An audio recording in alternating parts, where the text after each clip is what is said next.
Legend of Yufei, Chapter 55. In the sources, they actually set us up for this straight away. There's this couplet right at the start. Gunko tu krut. Okay, unpack that for us. What's the significance there? Well, it's doing two things. First, it's telling you this whole story is deliberately echoing older legends, ancient history. Okay.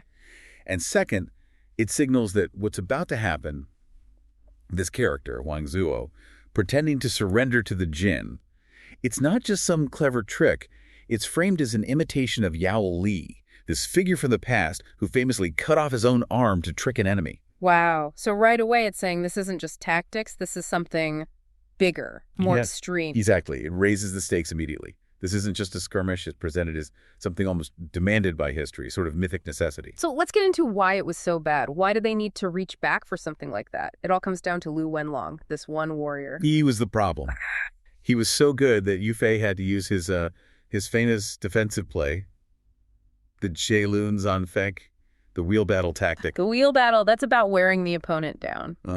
Exactly. It's pure attrition. You keep rotating fresh fighters against one really strong opponent, hoping to tire them out, neutralize this one superior guy that no single one of your soldiers can beat. And Yufei threw his best at him first, didn't he? Oh, yeah. His absolute A-team. His own son, Yu Yun, went first, then Yan Chengfeng, He Yonjing, and Zhang Jian, 4 top generals. And the sources are really specific about Lu Wenlong's stamina, aren't they? Like how many rounds he fought. They really are. It says he fights each of those 4, one after another, for about 30 rounds each.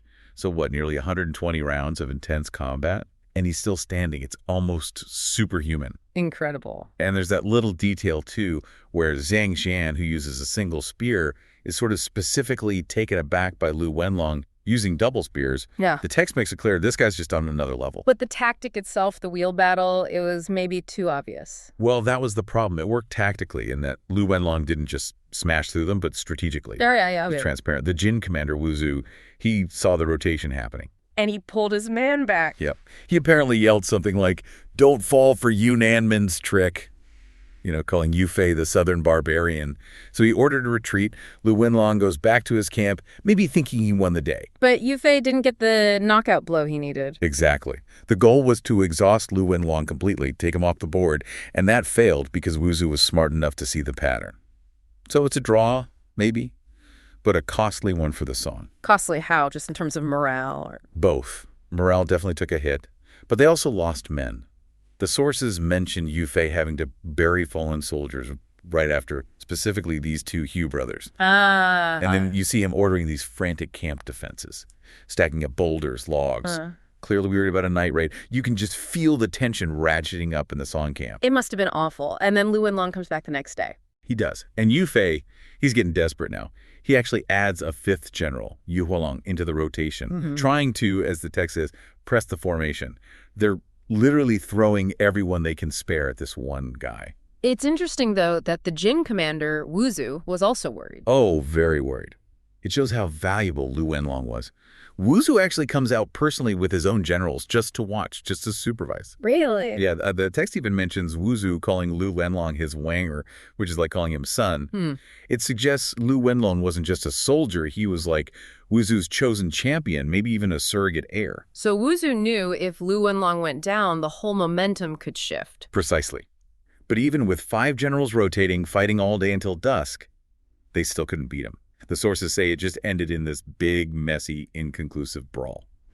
So 5 of your best generals come back, heads hanging, saying, we can't beat this one guy. Yeah. As the commander, Yufei, what do you even do then?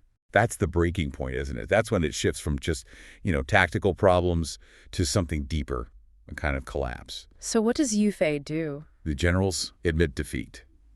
And Yufei is described as just shuttered. His brows are knitted together. His heart's just full of worry and sorrow. The wheel battle, his best defensive move, has failed utterly. So conventional warfare is off the table. Completely. Okay. And his only move left, strategically, is to basically admit defeat for the moment. He orders them to hang up the Minzan Pai. The no-fight sign. Yeah. It's more than just a timeout. It's a public declaration. We can't win right now. We need to stop. Wow. Okay, so when the big, honorable collective strategy fails, where do you look? Exactly. The honorable fight is over, which opens the door for something else. And that's where General Wang Zuo steps in. Wang Ziu, what's his position? He's a Tongzi, so a fairly high-ranking commander or general. Yeah. But he's sitting there apparently feeling ashamed. Ashamed. He hasn't run away or anything, has he? No, not at all. It's a different kind of shame. He feels like he hasn't done enough, hasn't achieved anything significant. The text says, no service of an inch or foot. Wei jil kunzi kung, since he joined Yu Fei's army. So it's about contribution. High rank, high expectations. Right. In that kind of honor culture, you needed to do things, big things, to justify your position. He felt indebted to Yu Fei, wanted to repay that kindness, but also, and this is crucial, he wanted historical fame. He wanted his name to live on. Yeah, to be flowingly transmitted in the historical records, Liu Zhuang Kenxing. He wasn't just thinking about the battle. He was thinking about his legacy. Okay, but that's still a huge jump from I feel useless to to what he does next. How does he get the idea for this extreme plan? It comes from history, from legend. The story goes he's having some wine, thinking, and he remembers the tale of Yao Li. The guy you mentioned earlier who cut off his arm. That's the one. Yao Li did it to get close to his assassination target, King Ji. By mutilating himself, he appeared convincingly betrayed and harmless, gaining trust. Okay, I see the logic now, in a horrifying way. Wang Zuo basically thinks the military problem is stuck. Maybe it's a deception problem now. And what's the most convincing proof of betrayal? Irreversible, self-inflicted harm. If I look completely broken by my own side, the enemy will have to believe I'm genuine. That's the calculation. Yeah. It's the ultimate, most costly form of bait. So Wang Zuo decides, right then and there, he'll copy Yao Li, sacrifice his own arm, pretend to defect, get into the Jin camp, and try to assassinate Wu Zu himself. Knowing it's probably suicide. Almost certainly. But he sees it as the only way to achieve both service and that lasting fame he craves. Okay, so now we get to the act itself. And the text is pretty graphic, isn't it? It doesn't look away. No, it doesn't. And you have to just stop and think about the sheer nerve, the mental strength required. He takes off his armor first. Why? To make it easier. Yeah, probably for a cleaner cut. Yeah. But symbolically, too, maybe. Stripping away his official identity. Then, text says, he drinks 10 large cups of wine. To get drunk, numb the pain. Possibly numb it a bit, but more likely, I think, to steel himself, for courage. Then he takes his sword. Yeah, And there's a sound effect in the text. How? Just like that. He cuts off his right arm, one clean stroke. The sound effect emphasizes the speed, the finality. Yeah. No hesitation. It's done. And instantly he has to manage the situation, right? He can't just bleed out. Right. He puts medicine on it, stops the bleeding. But then, crucially, he turns to his attendant, who must have been absolutely terrified. I can imagine. And he orders him strictly not to tell anyone. He calls it a secret grievance. He's already starting the deception. He wraps the severed arm in an old battle robe, hides it in his sleeve. He's literally carrying the evidence of his supposed betrayal. He's turned himself into the proof. Exactly. He is the message now. And he doesn't wait. He goes straight to Yu Fei's rear camps, the third watch, so middle of the night, maybe midnight or so. And Yu Fei is still awake. Yeah, the text says Yu Fei couldn't sleep, still worrying about the no-fight sign, the whole stalemate. So Wang Zuo finds him. What must that meeting have been like? Yu Fei sees his general. Horrifying. Yu Fei is shocked. Wang Zuo's face is described as waxen, like pale wax, and he's covered in fresh blood. Yu Fei immediately asks, what on earth happened? And Wang Zuo just lays it out. The plan, the arm. Straight to it. Explains the plan, shows Yu Fei the arm. And he anticipates Yu Fei's reaction. He knows Yu Fei, being a compassionate leader, will want to stalk him to say, no, this sacrifice is too much. Of course. So Wang Zuo cuts that off immediately. He argues, look, if I stay here, I'm useless anyway. A Fei Ren, a waste person, I can't fight with one arm. He's saying he's already lost to the army in a way. Pretty much. Yeah. He's framing it as, my use now is in this deception.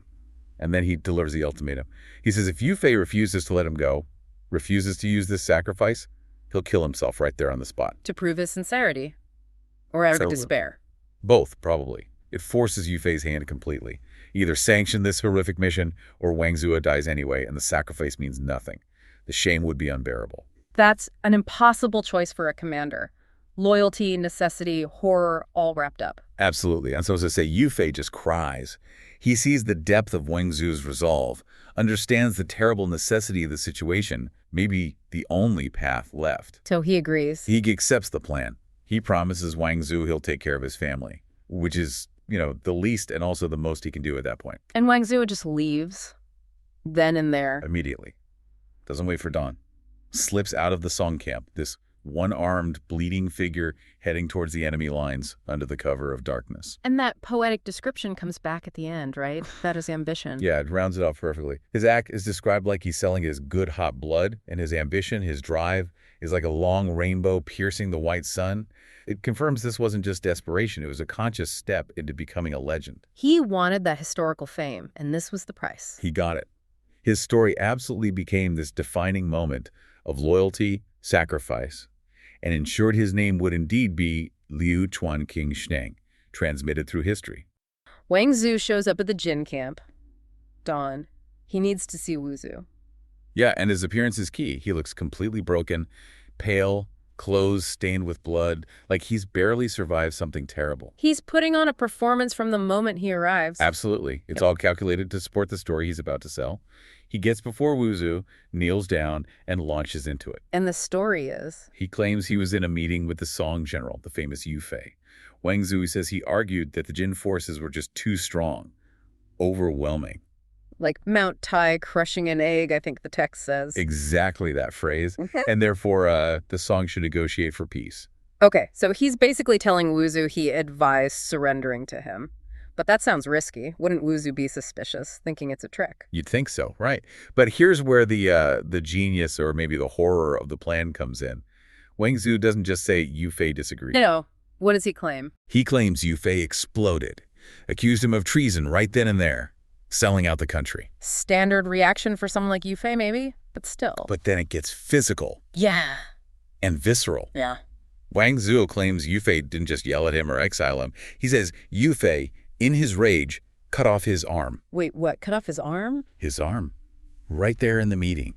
And then, this is the kicker, Yu Fei supposedly ordered the now one-armed Wang Zhu to go to the Jin camp. Ordered him? Why?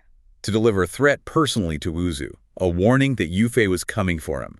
That he planned to capture Wuzu, kill him, flatten the entire Jin state. It's incredibly brazen. So the severed arm becomes proof. Proof of everything. Proof of his suffering, proof of Yu Fei's supposed cruelty, and proof of the threat. Wang Zhu then apparently bursts into tears. And produces the arm. Pulls the severed arm, which he'd hidden in his sleeve, right out. Presents it to Wuzu. Imagine that scene. Wow. Okay, that's intense. You can't really ignore that kind of evidence, can you? A man missing a limb delivered with a death threat against you. Exactly. And Wuzu's reaction, it's apparently immediate. He and his marshals, they feel pity for Wang Zhu, but also, crucially, anger. Anger at Yu Fei. Yeah, for being so ruthless, so cruel as to leave a man half dead, just to send a message. Wang Zhu played on Wuzu's emotions perfectly. He sidestepped all the strategic suspicion. So Wuzu buys it completely. Seems like it. He gives Wang Zhuo this title, Ku Renner. Which means? Something like suffering person or wretched fellow. It frames Wang Zhu as a victim.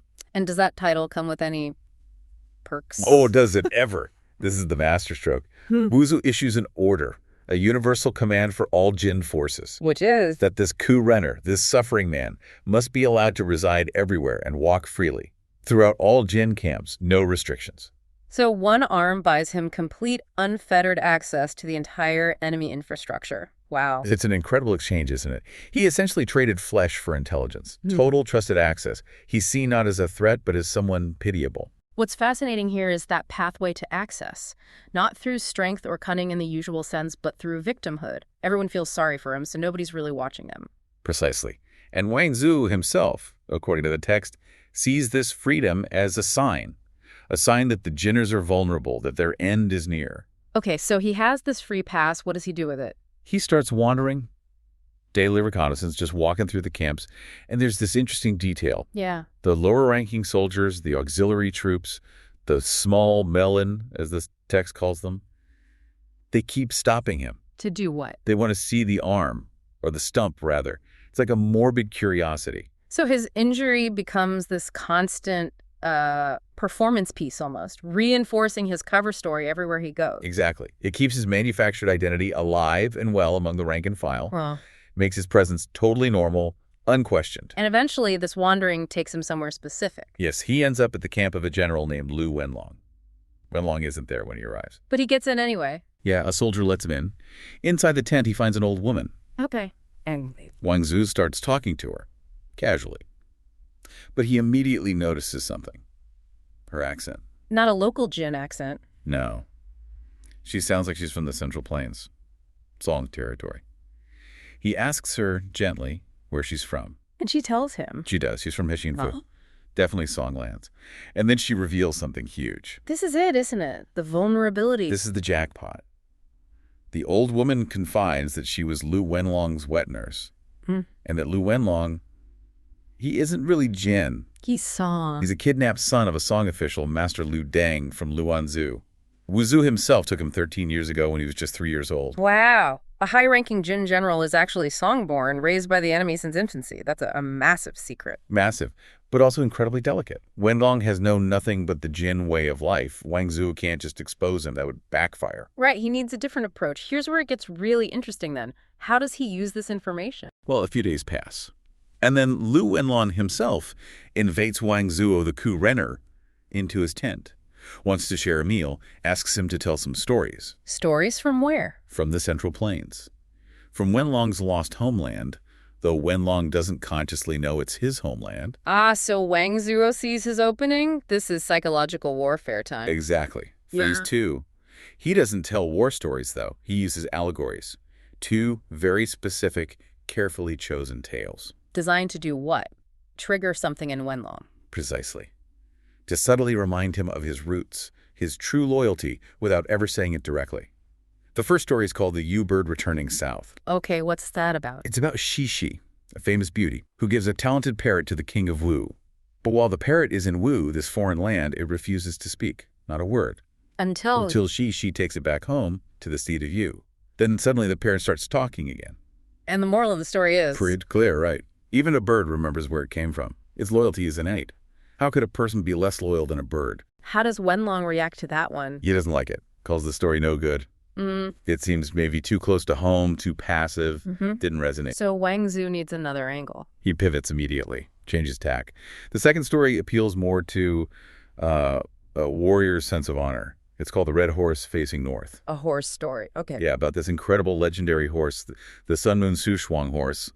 It gets stolen from its home state, Zhao, by a Song general. And taken to the Song capital. Right, but when it gets there, this magnificent horse, it only neighs facing north, towards home. What happens to it? It refuses to eat, rejects everything offered in this foreign land, and after 7 days, it just dies, starves itself to death out of loyalty. Okay, that's a powerful image. Loyalty unto death. How does Wenlong take that one? This one hits the mark. Wenlong declares it a fine, righteous horse. He connects with the idea of noble loyalty, of choosing principle even over life. So Wang Zhuo found the right frequency, not just passive memory, but active, honorable sacrifice. Exactly. He's planting seeds. Using these resonant cultural stories, these metaphors of loyalty and homeland, to subtly undermine Wenlong's Jin identity. It's fascinating, isn't it? Information warfare fought with ancient tales. It really is, using emotion and cultural symbols instead of direct confrontation. But just as Wang Zhu is making this delicate progress with Wenlong, there's a shift. Things are heating up on the actual battlefield. What happens? A new player arrives at the Jin camp, Cao Ning. He's the son of another Jin leader, Cao Rong, sent by the old wolf master to reinforce Wuzhou. More Jin muscle arriving. Does this worry Wuzhou? Well, it reveals something interesting. Wuzhou actually confides in Cao Ning. He admits he's struggling. Struggling against who? Yufei. Yeah. He says something like dealing with this Yunnan man, meaning Yufei, winning is extremely formidable. He acknowledges how strong Yufei's army and generals are. So even the Wolfmaster is feeling the pressure, despite kidnapping generals as babies and having guys cut off their own arms to join him. It seems so. He sounds genuinely concerned about his chances against the Song forces under Yufei. And how does this new guy, Cao Ning, react? Cao Ning is described as having the courage of youth. He's eager, aggressive. He immediately volunteers to go out and fight Yufei himself. So the tempo's picking up. There's an imminent clash coming. Right, which puts Wang Zhuo's slow-burn psychological mission under sudden pressure. He needs Wenlong to crack, to switch sides, before this new wave of fighting potentially changes everything. The clock is ticking.